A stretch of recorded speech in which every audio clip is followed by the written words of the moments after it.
Imagine 3 managers. One of them is currently burning out an entire department in your organization. And here's the uncomfortable part. They were probably promoted because they were your top performer. High output, reliable, driven, the person who always delivered. Now they're leading people, and without realizing it, they're draining them. Let's start with the first type, the perfectionist bottleneck. This is the brilliant individual contributor who never really became a leader. They're smart, detail-oriented, standards are sky high, but they can't let go. They rewrite reports, they redo presentations, they just tweak the work their team submits. At first it looks like excellence, but over time, something shifts. The team stops offering ideas. They stop taking initiative. They stop thinking creatively because why bother? She just redo it anyway. That's when learned helplessness sets in. People wait for instructions, confidence drops, ownership disappears. I've seen finance directors burn through 17 members in 2 years without ever understanding why. They thought they were protecting quality. They were actually suffocating capability. Now the second type, the firefighter hero. This manager works 70-hour weeks for the team. They jump into every crisis. They answer every call. They fix every mistake. They're admired. They're indispensable. And they are creating a department that cannot function without them.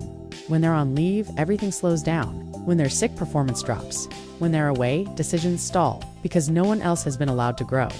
The hero model feels noble, but it creates dependency. It prevents skill development.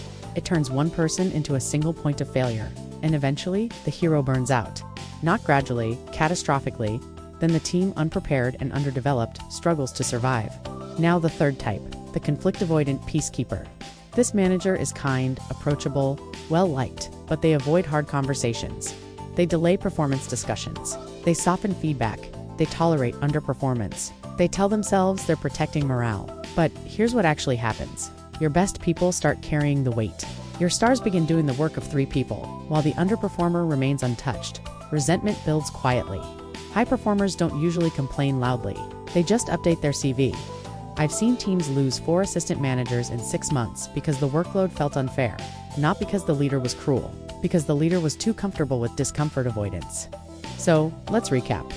If your team has stopped offering ideas, you may have a perfectionist bottleneck. If everything collapses when one person is absent, you may have a firefighter hero. If your top performers look exhausted while others coast, you may have a conflict-avoidant peacekeeper. Here's the uncomfortable truth. If you recognized yourself in any of these, that's actually good news. Self-awareness is the first step. Most leaders won't watch something like this and see themselves. They'll see their colleagues, their boss, someone else. But leadership maturity begins the moment you say, "This might be me." In the next video, I'll show you how to spot burnout before the resignation letter lands on your desk. But it requires you to examine systems, not just people. It requires honesty, and not everyone wants to do that work. Do you? If you're ready to be honest about what you find, download the manager assessment tool below. But only if you're prepared to face the results. Ready to fix this? Book a strategy call. Link in description. I pre-qualify every applicant.